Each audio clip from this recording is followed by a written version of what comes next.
Football খেলা দেখা এবং কোনো দলকে সমর্থন করা যাবে কি না। প্রথমত, যত বড় পর্যায়ের ফুটবলের আসর হোক, এগুলোতে জুয়া থাকে। জুয়ার বাইরে এগুলো থাকে না বললেই চলে। সেই সাথে এখানে সতর উন্মুক্তকরণের একটা ব্যাপার থাকে।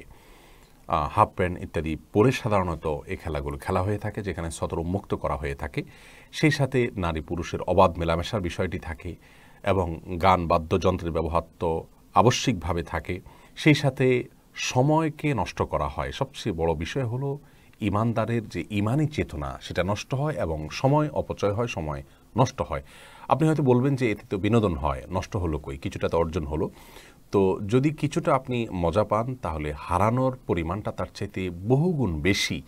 কারণ এর ফলে সালাতের প্রতি মনোযোগিতা নষ্ট হয়ে যায়, আল্লাহ রাব্বুল আলামিনের প্রতি আমাদের যে মনোযোগিতা সেটা নষ্ট হয়ে যায়। একজন মানুষ এই ধরনের খেলাগুলো দেখতে অভ্যস্ত তিনি এই খেলাগুলোর চরম উত্তেজনাকর মুহূর্তে জামাত শুরু হলে অনেক সময় জামাত রেখে তিনি খেলা দেখা কন্টিনিউ করেন এবং এটাই বাস্তবতা। অতএব আল্লাহর জিকির থেকে এগুলো গাফেল করে ফেলে, এক ধরনের এডিকশন, নেশার মতো একটা অবস্থা আমাদের মধ্যে সৃষ্টি করে এবং দিন এবং দুনিয়া উভয় দৃষ্টিকোণ থেকে আমাদের জন্য এর চাইতে আরও বহু উপকারী বিষয় থেকে আমাদেরকে দূরে সরিয়ে রাখে। সেই সাথে এগুলোর ফলে গীবত, শেকায়েত, পরনিন্দা, শত্রুতা, একে অন্যের বিরুদ্ধে লাগা এবং পক্ষ বিপক্ষ অবলম্বন করে ফেসবুকে, সোশ্যাল মিডিয়াতে বা অফলাইনে অনলাইনে মারামারি, গণ্ডগোল, ফাসাদ এগুলো হয়ে থাকে। সেই সাথে কাফির এবং ফাসিক, যাদের মধ্যে আল্লাহ তাআলার প্রতি ঈমান নেই, বিশ্বাস নেই, যারা আমার রবের স্বীকৃতি দেয় না, তাদেরকে সম্মান করা, শ্রদ্ধা করা, ভক্তি করা, ভালোবাসা, অন্তরের গহীনে জায়গা দেওয়া, এগুলো সবগুলো ঈমান বিরোধী কাজ। আপনি যদি খুব বেশি উদার হন, যেই উদারতার সবকটা মূলত ইবলিস এবং শয়তান দিয়ে থাকে, তাহলে সেক্ষেত্রে ঈমানদার হওয়ার কোনো সুযোগ আপনার নেই। প্রিয় দর্শক, রবের স্বীকৃতি যদি কেউ না দেন, সে কখনো আপনার আপন হতে পারে না। আপনার বাবা বা আপনার মায়ের জন্ম নিয়ে বা আপনার জন্ম নিয়ে যদি কেউ সন্দেহ করে, আপনার জন্মের স্বীকৃতি যদি কেউ না দেয়, আপনি তাকে কখনো আপন করতে পারেন না। সেখানে আপনার রবের স্বীকৃতি যদি কেউ না দেন, তাকে আপনি আপন কিভাবে করেন? এই সমস্ত খেলাগুলো দেখার মাধ্যমে বিভিন্ন কাফির, অমুসলিম এবং আল্লাহ তাআলার প্রতি অবিশ্বাসীদের প্রতি এক ধরনের ভালোবাসা তৈরি হয়, যা আমাদের ঈমানের জন্য ক্ষতিকর এবং ঈমানের যে ওয়ালা বারা এর সাথে অসঙ্গতিপূর্ণ। সেই সাথে আব্দুল্লাহ ইবনে মাসউদ রাদিয়াল্লাহু তাআলার একটি কথা আমরা এখানে উল্লেখ করতে চাই। তিনি বলেছেন, মান কাফারা সাওদা কওমিন ফাহুয়া মিনহুম, যে ব্যক্তি কোনো দলের দলভারী করে সে তাদের অন্তর্ভুক্ত হয়ে যায়। এসব কারণে একজন মুসলমান এই সমস্ত খেলাধুলাগুলো দেখতে পারে না। ইবলিসের চক্রান্তের অংশ এগুলো। মানুষকে আল্লাহর জিকির থেকে গাফিল করার জন্য এসব আয়োজন সে করেছে। সে আমাদের হিডেন শত্রু। আল্লাহ রাব্বুল আলামিন তার বিষয়ে গোটা কোরআন জুড়ে আমাদেরকে সতর্ক করেছেন। বিধায় এ সমস্ত গুনাহের কাজ, যেগুলো বিনোদনের নামে আমাদের সামনে আজ উপস্থাপিত হচ্ছে এবং এগুলোর পেছনে কর্পোরেট দুনিয়ার ব্যবসায়ীদের ব্যবসায়িক এবং বাণিজ্যিক স্বার্থ সহ নানাবিধ স্বার্থ তাদের আছে। যাই হোক, সবচেয়ে বড় কথা হলো একজন ইমানদারের জন্য এতগুলো গুনাহের আয়োজন যেখানে থাকে, সেটিকে অনুসরণ করা কোনো অবস্থাতে জায়েজ নয়। আপনি নিজে শরিয়ার নীতিমালাকে অনুসরণ করে দ্বিপাক্ষিকভাবে কোনো প্রকার লেনদেন ছাড়া, জুয়া ইত্যাদি ছাড়া আপনি নিজে এক্সারসাইজ করুন মাঠে, সেটি ভিন্ন বিষয়। কিন্তু এই সমস্ত খেলা দেখা আপনার জন্য জায়েজ নয়। সৌদি আরবের ফতোয়া বিষয়ক স্থায়ী কমিটি একই ফতোয়া দিয়েছেন, অর্থাৎ এটাকে তারা হারাম বলে উল্লেখ করেছেন। আল্লাহ তাআলা আমাদেরকে বেঁচে থাকার তৌফিক দান করুন। রাতে নখ কাটলে নাকি ঘরে বরকত হয়, এটা কতটুকু সত্য? সম্পূর্ণ কুসংস্কারের জন্য কথা। রাত বা দিনে নখ কাটার মধ্যে কোনো পার্থক্য নেই। দিনেও রাত নখ কাটা যেতে পারে, রাতেও নখ কাটা যেতে পারে। এটা কোনো নিষিদ্ধ কোনো বিষয় নয়।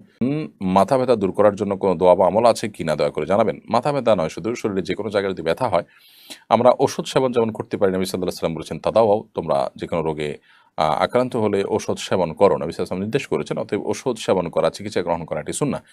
পাশাপাশি আল্লাহ তাআলার কাছে দোয়া করবো একজন ইমানদার, কারণ ওষুধেরই যে সব ক্ষমতা আছে তা নয়। কত ওষুধ কাজ করে না, আবার কতজনের ওষুধ ছাড়া আল্লাহ তাআলা সুস্থ করে দেন। তো ইমানদার আল্লাহর অলৌকিক সাহায্য পাওয়ার আশায় তিনি আল্লাহ সুবহানাহু ওয়া তাআলার কাছে দোয়া করবেন ব্যথা দূরের জন্য। যে কোনো ব্যথা দূরের জন্য নবী সাল্লাল্লাহু আলাইহি ওয়াসাল্লাম সেখানে একটা দোয়া আছে, আউযু বিইজ্জাতিল্লাহি ওয়া কুদরাতিহি মিন শাররি মা আজিদু ওয়া উহাযির। আবারও বলছি, যেখানে ব্যথা হয় সেই জায়গাটা ধরে, মাথা হলে মাথা, যে জায়গায় হোক সেখানে ধরে এ দোয়া পড়া, আউযু বিইজ্জাতিল্লাহি ওয়া কুদরাতিহি মিন শাররি মা আজিদু ওয়া উহাযির। 7 বার এই দোয়াটা আমরা পাঠ করব। যে কোনো জায়গায় ব্যথা হবে সেই জায়গাটা ধরে ইনশাআল্লাহ তাআলা ব্যথা দূর করবেন। বিয়ে করতে দেরি হচ্ছে, বিয়ের আগ পর্যন্ত চরিত্র হেফাজত রাখার উপায় কি? বিয়ের আগ পর্যন্ত চরিত্র হেফাজত করার উপায় হলো মেয়েদের সাথে উঠা বসা, সংশ্লেষ, তাদের সাথে একান্ত আলাপচারিতা, এগুলো একান্ত প্রয়োজন হলে নির্জনতা অ্যাভয়েড করে, ফিতনার দুয়ারগুলো বন্ধ করে সেটি করা উচিত। আর তা না হলে চরিত্র হেফাজত করা কঠিন হয়ে যায়। এবং এরকম কোনো জায়গা না যাওয়া, যে জায়গায় গেলে নিজের চরিত্র হেফাজত করা কঠিন হবে, চোখের হেফাজত করা, এরকম বিষয় না দেখা, এরকম প্ল্যাটফর্মে না যাওয়া, যে প্ল্যাটফর্মে যে পরিবেশে গেলে নিজের চরিত্র হেফাজত করা কঠিন হয়, চোখের হেফাজত করা কঠিন হয়। আল্লাহ বলেছেন, লা তাকরাবু যিনা, তোমরা যিনার কাছেও যেও না, কারণ এই অপরাধটি এমন যে কাছে গেলে মানুষ সেখানে পতিত হওয়ার আশঙ্কা তৈরি হয়। আর এমনিতে বিয়ে দ্রুত হওয়ার জন্য উদ্যোগী হওয়া দরকার, উপার্জন করা দরকার, এবং যথাসম্ভব তাড়াতাড়ি বিয়ের ব্যবস্থা করা দরকার, যাতে করে চরিত্র হেফাজত হয়। চরিত্র হেফাজতের সবচেয়ে বড় মহৌষধ সেটি। আমার দোকানের পাশে মদের দোকান আছে, মানুষ অনেক সময় জিজ্ঞেস করে মদের দোকানটা কোথায়।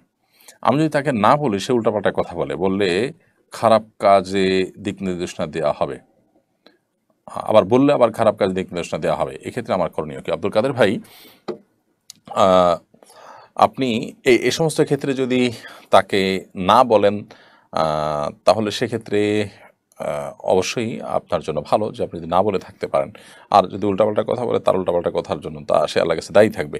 তবে দোকান ওই দিকে, এটা যদি আপনি দেখায় দেন, তো এটা এক প্রকার পথ প্রদর্শন হচ্ছে। আবার অপর দিক থেকে আপনি না বললেও সে কোনো না কোনোভাবে খুঁজে বের করে নেবে। যদি এমন হয় যে আপনি কোনোভাবে অ্যাভয়েড করার সুযোগ আছে, তাহলে অ্যাভয়েড করাটাই আপনার জন্য সেফ হবে এবং নিরাপদ হবে। এতে তার যদি উল্টাপাল্টা বলার থাকে বলবে সে, বরং এটাতে এক ধরনের দাওয়াত হয়ে যাবে যে আপনি এটাকে হারাম মনে করেন একজন মুসলমান হিসেবে।